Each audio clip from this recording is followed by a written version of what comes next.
आज हम लोग इस वीडियो में कालिदास की रचनाओं के प्रमुख रचनाओं के बारे में बात करेंगे कि कालिदास की जो रचनाएं जो आइडेंटिफाइड की गई है कि कौन कौन सी रचना है, उसी पर हम लोग बात करेंगे।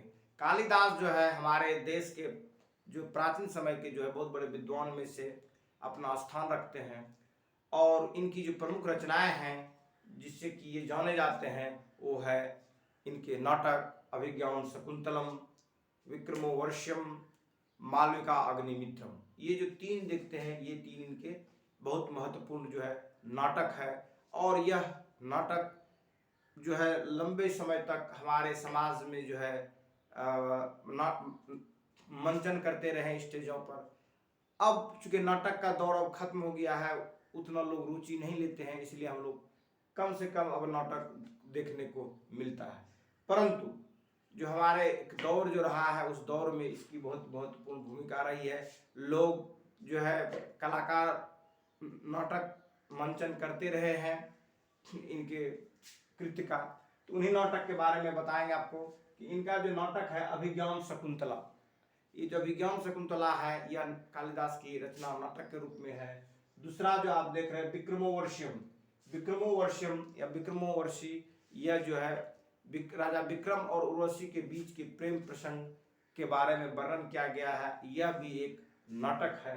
तीसरा जो नाटक इसका है मालविका अग्निमित्रम, जो मालविका और राजा अग्निमित्र के बीच की जो प्रेम प्रसंग है उसकी जो लव स्टोरी है उस लव स्टोरी को नरेट किया गया है मालविका अग्निमित्रम में। उसके बाद जो इनकी जो रचना है वो रचना आपका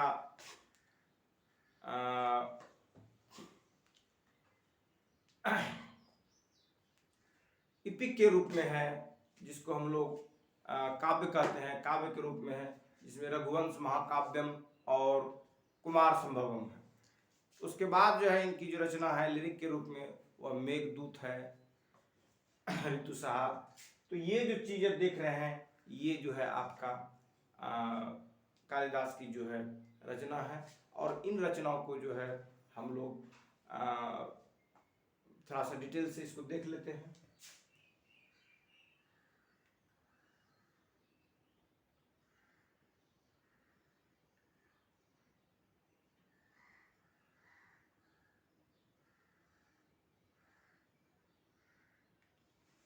देखिए अभिज्ञान शकुंतलम, जो अभिज्ञान शकुंतलम है, कहता है Abhijnana Shakuntalam the recognition of Shakuntala, this is one of the Kalidasa most famous works, a Sanskrit play based on the epic Mahabharata which tells the story King Dushyanta and the maiden Shakuntala.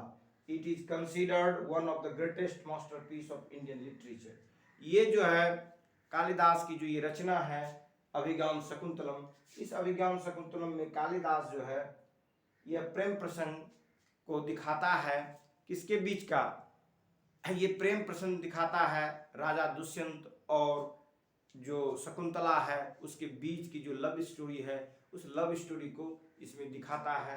और बाद में चूंकि इसका नाम अभिज्ञान शकुंतलम, जिसमें कि शकुंतला की पहचान, इसमें अंतिम में जो है इस नाटक का जो एंड होता है वह सुखद होता है, वह ट्रेजिडी पूर्ण नहीं है। लेकिन जब ये नाटक चलती है तो इस नाटक में आप देखेंगे कि शकुंतला को जो है दुष्यंत पहचान नहीं पाते हैं कि ये मेरी पत्नी है, इनके साथ मैंने गंधर्व विवाह किया है।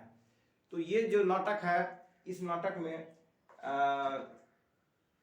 जो मेन कैरेक्टर्स है वो है आपका शकुंतला और उसी के इर्द गिर्द में कैरेक्टर सब मूव करती है।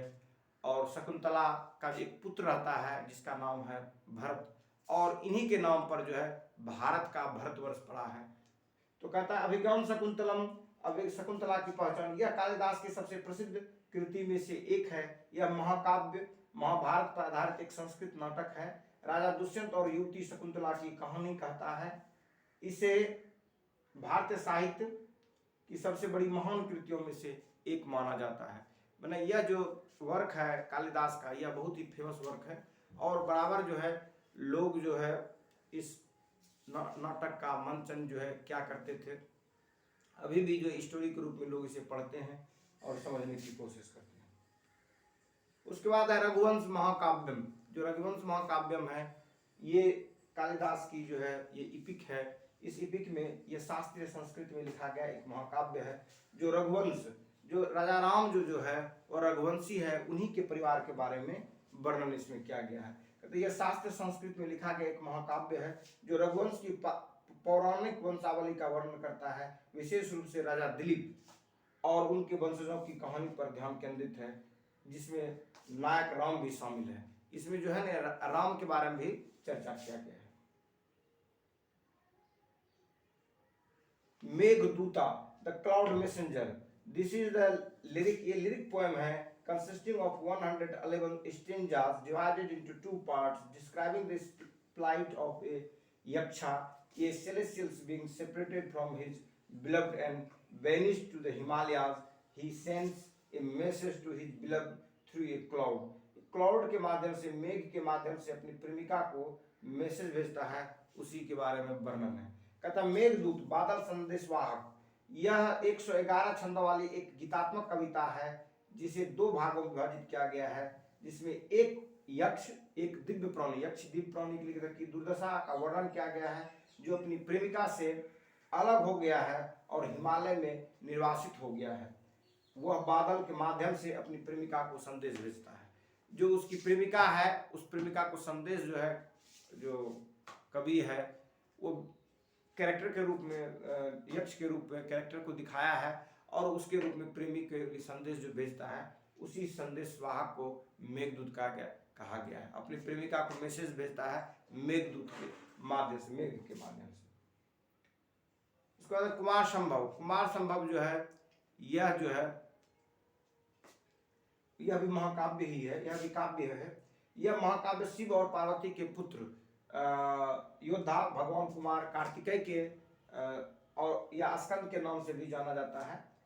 और इसमें भगवान माता पार्वती और जो है विष्णु भगवान शिव के बीच के जो शादी विवाह के बारे में से लेकर के इसमें कार्तिकेय के जन्म तक के बारे में वर्णन किया गया है।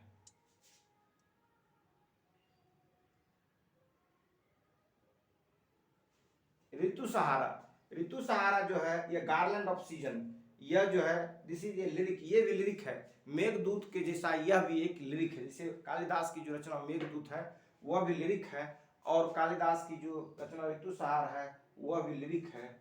इसमें जो है भारत के 6 डिफरेंट सीजन्स के बारे में वर्णन किया गया है। कहता this is a lyrical works describing the 6 Indian seasons, each associated with the different emotions and natural phenomena.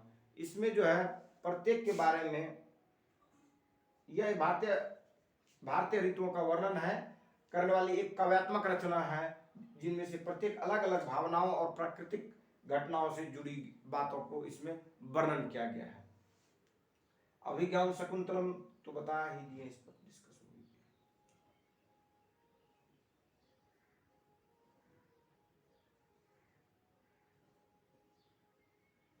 अब हम लोग मालविका अग्निमित्रम के बारे में देखेंगे।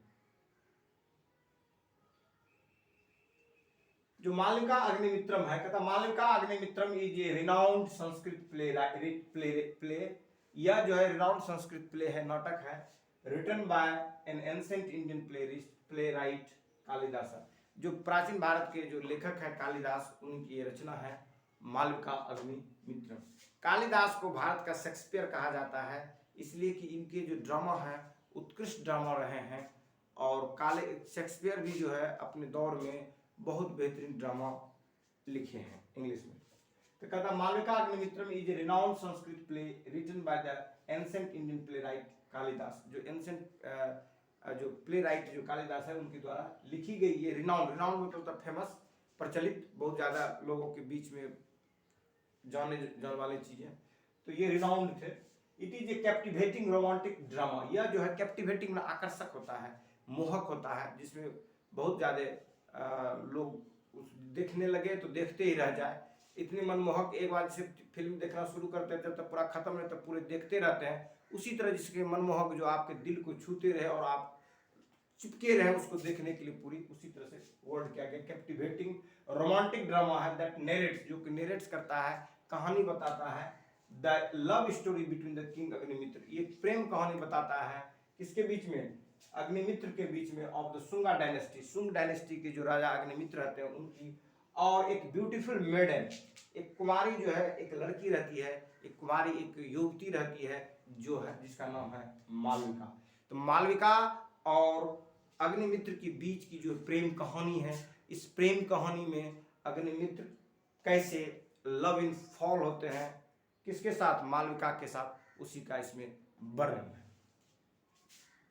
कहता है इन the play king Agnimitra is portrait, इस नाटक में किंग अग्निमित्र को जो है पोर्ट्रेट किया गया है, वर्णन किया गया है एज ए नोबल, कैसे, नोबल के रूप में, एक आदर्श पुरुष के रूप में, एक कुलीन पुरुष के रूप में, एंड वेलेरस, वेलेरस मीन्स ऐसा व्यक्ति जो युद्ध के भी स्थिति में अपने चेहरे से फियर को न दिखने दे, बल्कि जोश और करेज को दिखाए, उसमें उमंग और उत्साह को दिखाए, उसमें साहस को दिखाए, वैसे को वर्ड के लिए यूज जो किया जाता है, वेलेरस यूज किया जाता है, वेलरस, वेलरस, VALOURUS, वेलरस।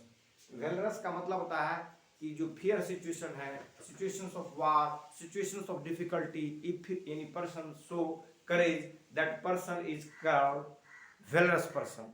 तो वैसे व्यक्ति को वेलरस कहते हैं जो फियर और एडवर्स सिचुएशंस में करेज दिखाए, साहस दिखाए, उसको, उसके लिए जो वर्ड यूज किया जाता है वेलरस यूज किया जाता है, और उस व्यक्ति को वेलरस पर्सन कहते हैं। तो कहता है कि in the play the king Agnimitra is portrayed as a noble and valorous ruler of Vidisha. ये इन्हें जो है विदिशा का जो है ये एक साहसिक रूलर थे। His love interest Malvika is talented and intelligent young woman who serve as a dancer in the court of the queen धारिणी। उनकी जो पत्नी जो थी, रानी जो थी, धारिणी जो थी, उसी के कोर्ट में यह डांसर हुआ करती थी मालविका, और उसी के देख करके जो है अग्निमित्र जो है प्रेम में पागल हो जाते हैं, फॉल हो जाते हैं। अग्निमित्रा चीफ क्वीन, अग्निमित्रा की जो प्रमुख रानी थी, जिसको पटरानी कहते हैं, तो उन्हीं के कोर्ट में ये मालविका थी, डांसर के रूप में, नर्तकी के रूप में।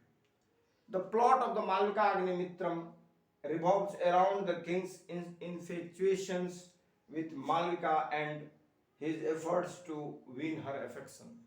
जो ये कहानी के जो मालविका अग्निमित्र का जो प्लॉट है, इसका कहानी का जो बैकग्राउंड है या इसके बारे में जो दिया गया है, कहता है किंग्स इन्फेक्चुएशन, जो किंग्स जो है कैसे प्रेम में पागल होते हैं, love in fall in love होते हैं मालविका के साथ, and his efforts to win her affection, और उसमें बताया गया है कि कैसे ये प्रयास करते हैं उसके प्रेम को जीतने के लिए, उसके अफेक्शंस को जीतने के लिए, उसी के बारे में दिया गया। द रोमांटिक नैरेटिव अनफोल्ड्स, जो ये इसके अंदर में जो स्टोरीज है वह अनफोल्ड करती है, नेरेट करती है, धीरे धीरे कहानी को उजागर करती है।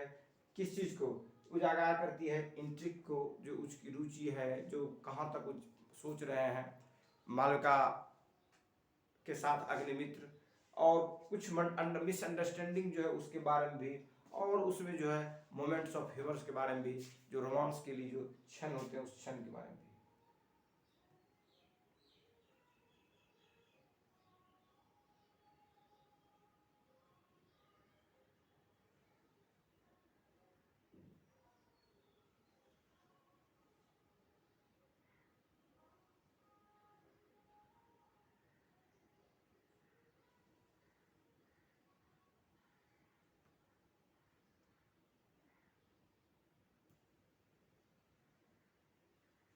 अगला जो है वो है विक्रमोर्वशियम। कहता है Vikramorvashiyam is a celebrated Sanskrit play composed by the ancient Indian playwright Kalidas. It is captivating drama that revolves around the love story between the king Purva of the lunar dynasty Chandravanshi and the celestial nymph Urvashi। यह जो विक्रमोर्वशियम है, इसमें राजा विक्रम जो कि पूर्वा चंद्रवंशी राजा है, उनकी प्रेम कहानी है किसके साथ? उर्वशी के साथ। और ये उर्वशी कौन है? ये उर्वशी परी है जो सेलेस्टियल्स है, जो हेवन से आती है, जो स्वर्ग से आती है। और उसके बाद उर्वशी और राजा विक्रम के बीच में जो कन्वर्सेशंस होता है, जो एक दूसरे को इनकाउंटर करते हैं, उसी के बारे में इसमें वर्णन किया गया है। The plot of Vikramavarsham unfolds with the king Purvaj encounter Urvasi, a beautiful nymph of heavenly realms in the forest. ये जो है जंगल में आती है और ये खूब सुंदर है, स्वर्ग की परी है, जन्नत की परी है, और ये कुंवारी हैं, और राजा जो विक्रम है उनके साथ इसका जो है फॉरेस्ट में मिलन होता है, एक दूसरे से वार्तालाप करते हैं। उसी में आगे का था the kings fall deeply in love, राजा जो है उसमें उर्वशी के प्रेम में डीपली जो होती है क्या होते हैं, फॉल हो जाते हैं, प्रेम में मुक्त हो जाते हैं। The kings fall deeply in love with Urvashi and persuades her, और परसुएड्स करते हैं मतलब उसको फुसलाने की कोशिश करते हैं या उसको मनाने की कोशिश करते हैं उर्वशी को, to live with him on earth, कि तुम जो है अब यहीं रहो जाने मन छोड़ करके मुझे मत जाओ। इस तरह के जो है नरेट्स कर रहे होंगे राजा विक्रम, किसके साथ, उर्वशी के साथ, कि उर्वशी तुम मुझे छोड़ करके जन्नत मत जाओ, मेरे साथ ही धरती पर रहो। However, their relationship faces challenge due to the divine intervention and the obstacles. लेकिन दोनों के बीच में जो प्रेम है, जो लव है, उस लव में इंटरवेंशन होता है, जो डिवाइन इंटरवेंशन, दैवीय जो हस्तक्षेप होगा, उस हस्तक्षेप के बदौलत, क्योंकि उर्वशी जो है वह इंद्रासन की परी है, और उस परी को जब धरती पर कोई राजा रखेगा तो कुछ ना कुछ दिक्कत तो होगी ही। धन्यवाद।